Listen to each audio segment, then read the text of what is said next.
जरा कल्पना कीजिए, एक ऐसी भाषा की जिसे 5 करोड़ से भी ज्यादा लोग बोलते हैं। एक ऐसी भाषा जिसकी साहित्यिक जड़ें अगर हम देखें तो आधुनिक हिंदी से भी कहीं ज्यादा पुरानी है। और जिसकी आध्यात्मिक गहराई ने नोबेल पुरस्कार विजेताओं तक को दुनिया के सामने उसे अंग्रेजी में अनुवाद करने के लिए मजबूर कर दिया। बिल्कुल, और ये कोई छोटी बात नहीं है। हाँ, लेकिन फिर भी आज स्थिति ये है कि उसी भाषा को बोलने वाले करोड़ों लोग सार्वजनिक स्थानों पर, दफ्तरों में या पढ़े लिखे समाज के बीच उसे बोलने में झिझकते हैं, एक तरह की शर्मिंदगी महसूस करते हैं। सही कहा। आज की हमारी इस खास और गहन चर्चा में हमारे सामने जो स्रोत सामग्री है वो इसी विरोधाभास को खोल कर रख देती है। हमारे पास कई ऐतिहासिक और भाषा वैज्ञानिक दस्तावेज हैं जो भोजपुरी भाषा पर समकालीन विचार विषय का एक बहुत ही विस्तृत विश्लेषण करते हैं। तो आज का हमारा मिशन ये समझना है कि एक भाषा जिसे प्रकृति का सहज उपहार माना जाता है, उसे आज अपनी पहचान और गरिमा के लिए इतना लंबा संघर्ष क्यों करना पड़ रहा है। देखिए, ये एक बहुत ही विचारणीय स्थिति है। अक्सर समाज में ये मान लिया जाता है कि भाषा सिर्फ संवाद का एक उपकरण है, बस अपनी बात दूसरों तक पहुंचाने का एक जरिया। हाँ, एक टूल की तरह। बिल्कुल। लेकिन जब हम इन स्रोतों का गहराई से अध्ययन करते हैं तो पता चलता है कि मातृभाषा एक पूरे मनोवैज्ञानिक वातावरण का निर्माण करती है। स्रोत में एक बहुत ही खूबसूरत बात कही गई है कि मातृभाषा बिल्कुल माँ के दूध की तरह होती है। अरे वाह! हाँ, जिसमें एक स्वाभाविक मधुरता और पोषण होता है। एक नवजात शिशु को अपनी मातृभाषा सीखने के लिए किसी व्याकरण की कक्षा में तो नहीं जाना पड़ता ना? नहीं, बिल्कुल नहीं। वो अपने परिवेश से, हवाओं से और परिवार की ध्वनियों से स्वाभाविक रूप से विचार करना सीखता है।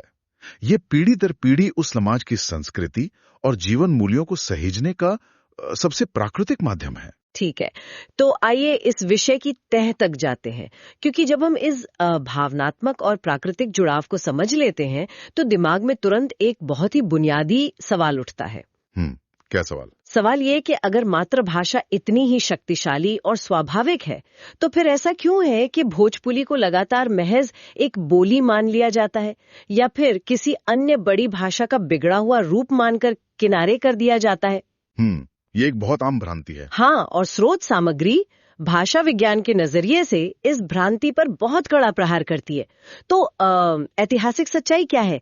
क्या ये सच में किसी बड़ी भाषा की एक छोटी सी शाखा है? यहाँ जो सबसे रोचक बात है वो ये है कि भाषा विज्ञान का इतिहास इस आम धारणा को पूरी तरह से नकार देता है। अच्छा? हाँ, अगर हम वैदिक संस्कृत से शुरू करें तो वहां से प्राकृत भाषाओं का विकास हुआ। प्राचीन काल में भारत के पूर्वी हिस्से में एक विशेष प्राकृत बोली जाती थी जिसे मागधी प्राकृत कहा गया। ओके, मागधी प्राकृत। बिल्कुल, और इसी मागधी प्राकृत के गर्भ से कई आधुनिक भाषाएं पैदा हुईं। स्रोत बहुत स्पष्ट रूप से बताता है कि बांग्ला, उड़िया, असमिया और मैथिली जैसी प्रतिष्ठित भाषाएं इसी मागधी से निकली हैं। और ठीक इन्हीं के साथ पूरी तरह से एक स्वतंत्र रूप में भोजपुरी का भी जन्म हुआ। रुकिए, इसे थोड़ा और आसान बनाते हैं। क्या हम ये कह सकते हैं कि मागधी प्राकृत एक तरह से दादा दादी या परदादा परदादी जैसी कोई पुरानी पीढ़ी है? हाँ, कह सकते हैं। और बांग्ला, उड़िया, असमिया और भोजपुरी आपस में भाई बहन हैं। भोजपुरी किसी बड़े पेड़ की महज एक छोटी सी शाखा नहीं है, बल्कि वो खुद अपने आप में एक पूरा का पूरा पेड़ है। बिल्कुल सटीक उपमा है। और स्रोत तो यहाँ तक बताता है कि इस पेड़ की अपनी खुद की शाखाएं यानी उपभाषाएं भी हैं, जैसे काशिका, डुमरानवी, चंपारणी और बसिया। हाँ, और जब हम भोजपुरी को एक स्वतंत्र पेड़ मानते हैं तो हमें ये भी देखना होगा कि उसकी जड़ें कितनी गहरी हैं। लोग अक्सर इसे आधुनिक हिंदी की एक उपभाषा मान लेते हैं। हाँ, ज्यादातर लोग यही सोचते हैं। लेकिन ऐतिहासिक तथ्य ये है कि आधुनिक खड़ी बोली हिंदी का जो स्वरूप हम आज देखते हैं, जिसे भारतेंदु हरिश्चंद्र के काल से विकसित माना जाता है, भोजपुरी की परंपरा उससे कहीं अधिक पुरानी है। अरे, वो हिंदी से भी पुरानी है? जी हाँ, और भाषा विज्ञान की कसौटी पर किसी भी भाषा की स्वतंत्रता उसके व्याकरण से तय होती है। भोजपुरी का अपना एक पूरी तरह से स्वतंत्र व्याकरण है। इसकी अपनी कारक व्यवस्था है, यानी वाक्यों में शब्दों को जोड़ने का इसका अपना अलग तरीका है। हाँ। इसके सर्वनाम अलग हैं और इसकी उच्चारण पद्धति बिल्कुल विशिष्ट है। लेकिन अगर ऐतिहासिक और व्याकरणिक रूप से भोजपुरी इतनी स्वतंत्र है, तो समाज में ये डर कहाँ से आ गया कि अगर भोजपुरी को बढ़ावा दिया गया या मान लीजिए स्कूलों में पढ़ाया जाने लगा तो इससे हिंदी को नुकसान पहुंचेगा? क्या ये चिंता पूरी तरह से बेबुनियाद है? देखिए, ये चिंता भाषा विज्ञान के मूलभूत सिद्धांतों के ही खिलाफ है। भाषाएं कभी भी एक दूसरे की दुश्मन नहीं होती। हाँ, वो साथ चलती हैं। बिल्कुल, वे हमेशा सह अस्तित्व में रहती हैं। स्रोत में ये बहुत स्पष्टता से उभारा गया है कि किसी एक मातृभाषा के फलने फूलने से संपर्क भाषा या राजभाषा को कभी कोई खतरा नहीं होता। मतलब कोई टकराव नहीं है? एकदम नहीं। उदाहरण के लिए महाराष्ट्र में मराठी बोलने से हिंदी को नुकसान नहीं होता या बंगाल में बांग्ला के विकास से राष्ट्रीय स्तर पर कोई संकट नहीं आता। ये सोचना कि भोजपुरी को उसका अधिकार मिलने से हिंदी कमजोर हो जाएगी एक बहुत ही निराधार तर्क है। सही बात है। बल्कि जब कोई इंसान अपनी मातृभाषा में मजबूत होता है तो वो दूसरी भाषाएं और भी बेहतर तरीके से सीख सकता है। यहाँ आकर बात वास्तव में बहुत दिलचस्प हो जाती है, क्योंकि एक तरफ तो हम देख रहे हैं कि व्याकरण और इतिहास के हिसाब से भोजपुरी पूरी तरह से एक मुकम्मल भाषा है, लेकिन दूसरी तरफ आम धारणा ये है कि इसका कोई गंभीर साहित्य नहीं है। मतलब लोग सोचते हैं कि इसमें सिर्फ लोकगीत या शादी ब्याह के गीत ही गाए जा सकते हैं। हाँ, एक स्टीरियोटाइप बन गया है। बिल्कुल, लेकिन स्रोत सामग्री इस धारणा के बिल्कुल विपरीत एक बहुत ही अलग तस्वीर पेश करती है। कहा गया है कि इसका लोक साहित्य इतना समृद्ध है कि रामचरितमानस जैसे महान ग्रंथ में भी इसके भाषिक दर्शन होते हैं। और सिर्फ रामचरितमानस ही नहीं है। अगर भोजपुरी की भाषाई शक्ति और दार्शनिक गहराई का सबसे बड़ा ऐतिहासिक प्रमाण देखना हो तो वो संत कबीर की वाणियों में मिलता है। कबीरदास जी, कबीर ने जो भी आध्यात्मिक और दार्शनिक चिंतन किया, उसमें जो गूढ़ रहस्य आम जनता को समझाए, उसके लिए उन्होंने इसी भाषा का सहारा लिया। अच्छा, कबीर के साहित्य में जो धार है, जो सीधे दिल में उतर जाने वाली बात है, वो भोजपुरी के ठेठ शब्दों और उसके प्राकृतिक व्याकरण के बिना संभव ही नहीं थी। कबीर की बात पर मुझे स्रोत में दिया गया एक तथ्य याद आ रहा है जिसने मुझे सच में चौंका दिया। मतलब हम सब जानते हैं कि रविंद्रनाथ टैगोर बांग्ला साहित्य के कितने बड़े हस्ताक्षर थे। बिल्कुल, नोबेल पुरस्कार विजेता। हाँ, तो स्रोत में दर्ज है कि साल 1915 में रविंद्रनाथ ठाकुर ने एवलिन अंडरहिल के साथ मिलकर कबीर के 100 पदों का अंग्रेजी में अनुवाद किया था, जिसे 100 पोएम्स ऑफ कबीर नाम से प्रकाशित किया गया। ये बहुत बड़ी बात है। अब जरा सोचिए, एक बंगाली नोबेल विजेता को कबीर की भोजपुरी में रची गई वाणियों में ऐसा कुछ देखा जो इतना वैश्विक और इतना गहरा था कि उन्होंने उसे पूरी दुनिया के सामने अंग्रेजी में रखना जरूरी समझा। ये वाकया सिर्फ एक ऐतिहासिक घटना नहीं है, ये एक प्रमाण है। ये बताता है कि इस भाषा के भीतर दुनिया के सबसे गहरे दर्शन को वहन करने की क्षमता है। बिल्कुल। जब कोई रचनाकार अपनी माटी की भाषा में मानवीय संवेदनाओं और जीवन के सबसे बड़े सत्यों को पिरोता है तो वो किसी भौगोलिक सीमा में नहीं बनता, वो वैश्विक हो जाता है। कबीर की भोजपुरी वाणियों ने ठीक यही किया। लेकिन यहीं पर मेरे दिमाग में एक बहुत ही तीखा सवाल उठता है। बताइए। ऐसा क्या हो गया है कि उसी क्षेत्र के अपने ही बुद्धिजीवी, मतलब अपने ही लेखक और विचारक अपनी भाषा को सम्मान देने से कतराते हैं? ये सोचने वाली बात है। स्रोत में इसके लिए एक बहुत ही कठोर शब्द का प्रयोग किया गया है, मानसिक गुलामी। क्या ऐसा है कि समाज में ऊपर उठने या सफल दिखने के लिए अपनी जड़ों को पीछे छोड़ देना एक अनिवार्य शर्त बन गई है? दुर्भाग्य से ऐसा ही लग रहा है। भोजपुरी क्षेत्र के कई बेहद प्रतिभाशाली लोग दूसरी भाषाओं में तो कमाल का साहित्य लिख रहे हैं, लेकिन अपनी ही भाषा में लिखने से बच रहे हैं। ऐसा क्यों? इससे एक बहुत ही महत्वपूर्ण प्रश्न खड़ा होता है कि किसी भी भाषा के विकास और उसके पतन का जिम्मेदार आखिर कौन होता है। देखिए, कोई भी भाषा तब तक जीवित रहती है जब तक उसका पढ़ा लिखा वर्ग, उसके रचनाकार उसमें नए विचार गढ़ते रहते हैं। सही कहा।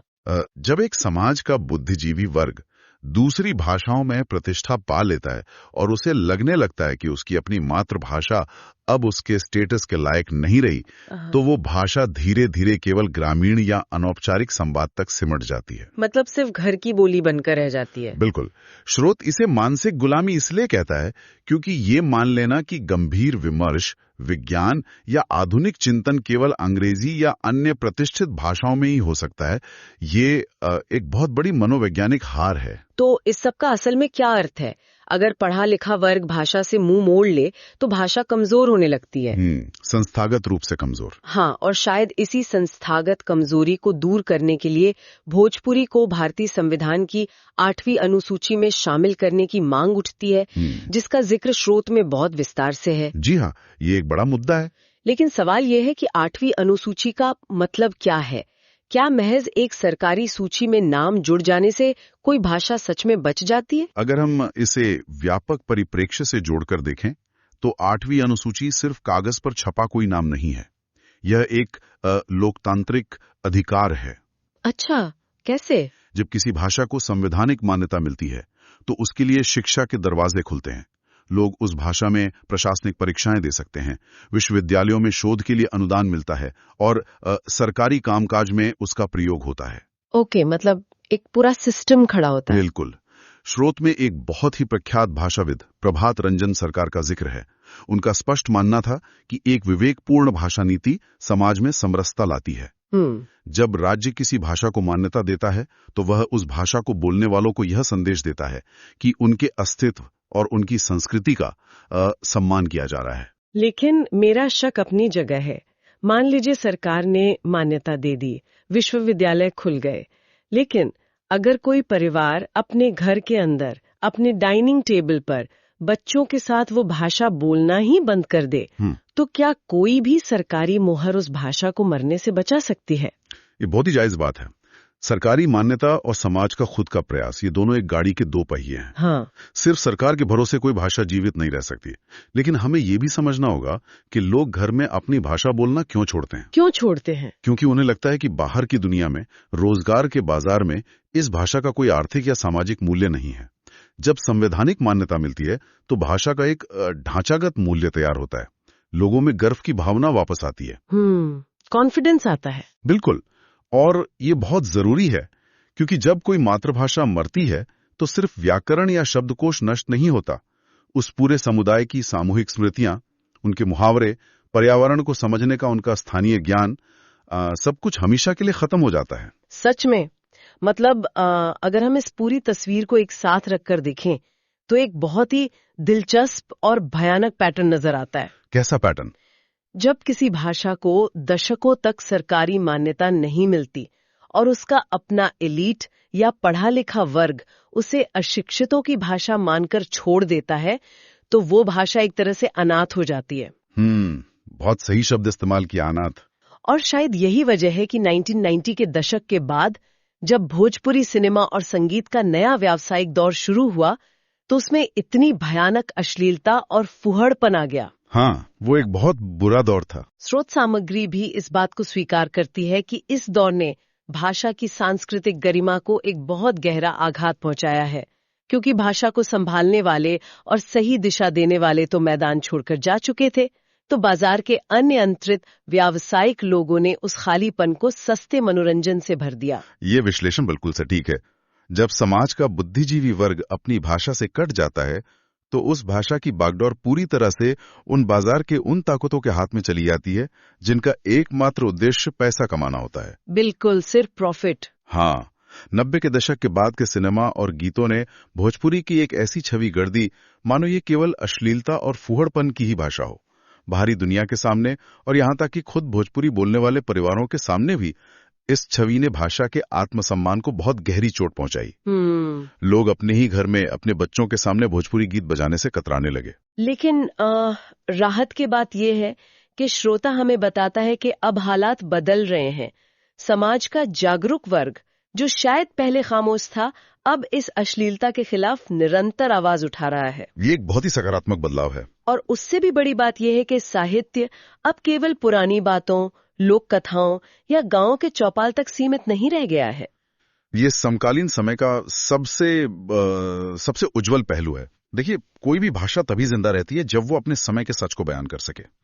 आज का भोजपुरी साहित्य बहुत तेजी से बदल रहा है। अब इसमें पर्यावरण के प्रति चिंता, वैश्विक चुनौतियां, किसानों और मजदूरों के संघर्ष और यहाँ तक कि पलायन कर रहे प्रवासी समाज की पीड़ा को भी उकेरा जा रहा है। मतलब विषय बदल रहे हैं। सिर्फ विषय ही नहीं, लिखने के तरीके भी बदल रहे हैं। आधुनिक विधाएं जैसे गजल, मुक्तछंद कविताएं और आलोचनात्मक निबंध अब भोजपुरी में पूरी गंभीरता से लिखे जा रहे हैं। और मुझे लगता है कि इस बदलाव में आज के डिजिटल युग की बहुत बड़ी भूमिका है। इंटरनेट का मामला तो ऐसा है जैसे कोई दो धारी तलवार हो। हाँ, बिल्कुल। एक तरफ तो हम देखते हैं कि यूट्यूब और सोशल मीडिया के एल्गोरिदम्स उसी 90s के दशक वाले फूहड़पन और सस्ते गानों को आज भी तेजी से वायरल कर देते हैं। वो खतरा तो है। लेकिन दूसरी तरफ इसका एक बहुत बड़ा फायदा ये हुआ है कि बीच में बैठे जो ठेकेदार या बिचौलिए होते थे और उनका एकाधिकार पूरी तरह से खत्म हो गया है। एकदम सही बात। आज के युवा रचनाकारों को अपनी कविता, अपनी कहानी या अपनी कला को दुनिया तक पहुंचाने के लिए किसी बड़े प्रकाशक या स्टूडियो के मोहताज नहीं रहना पड़ता।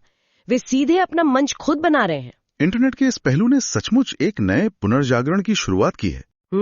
वैश्वीकरण और शहरीकरण के कारण जब लोग रोजगार के लिए गांव छोड़कर बड़े शहरों या यहां तक कि विदेशों में बसने लगे तो ऐसा लगा कि भाषा पीछे छूट जाएगी। हाँ, वो डर था। लेकिन डिजिटल क्रांति ने एक पुल का काम किया है।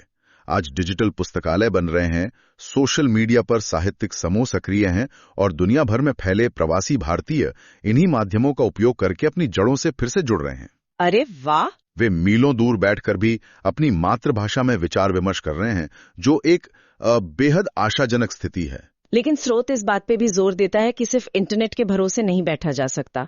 शहरीकरण की रफ्तार बहुत तेज है और गांव की जीवन शैली तेजी से बदल रही है। और यही कारण है कि स्रोत अंत में एक बहुत ही व्यावहारिक बात कहता है। ये लड़ाई केवल सरकार के भरोसे या केवल इंटरनेट के जरिए नहीं जीती जा सकती। तो फिर कैसे? समाज के हर नागरिक को अपनी सुविधाभोगी मानसिकता से बाहर आना होगा। अगर कोई व्यक्ति ये सोचता है कि कोई और आकर उसकी मातृभाषा को बचा लेगा, तो ये एक बहुत बड़ा भ्रम है। बिल्कुल। भाषा को बचाने के लिए उसे रोजमर्रा के जीवन में, अपने कामकाज में और सबसे महत्वपूर्ण अपनी अगली पीढ़ी के साथ संवाद में वापस लाना ही होगा। ये एक सामूहिक जिम्मेदारी है। तो इस पूरी चर्चा को समेटते हुए हम यह साफ तौर पर कह सकते हैं कि भोजपुरी केवल एक क्षेत्र विशेष के लोगों के बीच संवाद का कोई साधारण माध्यम नहीं है। बिल्कुल नहीं। ये करोड़ों लोगों के आत्मसम्मान की आवाज है और भारत की उस बहुरंगी सांस्कृतिक विविधता का एक बहुत ही मजबूत स्तंभ है। जब एक भाषा अपनी गरिमा के साथ खड़ी होती है तो वो केवल शब्दकोश को समृद्ध नहीं करती, वो एक पूरे समाज के आत्मविश्वास को पुनर्जीवित करती है। सही कहा। आज की इस गहन चर्चा को समाप्त करने से पहले स्रोत सामग्री के आधार पर सोचने के लिए एक बहुत ही गहरा विचार में यहाँ छोड़ना चाहूंगी। हम लगातार वैश्वीकरण, प्रगति और आधुनिक होने की बात करते हैं। जरा सोचिए, महानगरों की इस अंधी दौड़ में जब एक परिवार ये फैसला करता है कि वे अपने बच्चों से उनकी मातृभाषा में बात नहीं करेंगे ताकि बच्चा ज्यादा स्मार्ट या आधुनिक लगे, तो वास्तव में वे क्या कर रहे होते हैं? वे केवल एक भाषा के कुछ शब्दों को नहीं छोड़ रहे होते हैं, वे पीढ़ियों से चले आ रहे उस पूरे इतिहास, उन हजारों कहानियों, लोकगीतों के उन मुहावरों और जीवन मूल्यों की उस मजबूत कड़ी को हमेशा के लिए तोड़ रहे होते हैं। बिल्कुल। तो विचार करने वाली बात यह है कि क्या हम आधुनिक दिखने की चाहत में, दुनिया के साथ कदम मिलाने की होड़ में अपनी ही स्मृतियों और अपने ही पुरखों की आवाज को हमेशा के लिए मूक कर रहे हैं? इसी विचार के साथ आज की इस खास चर्चा को हम यहीं विराम देते हैं।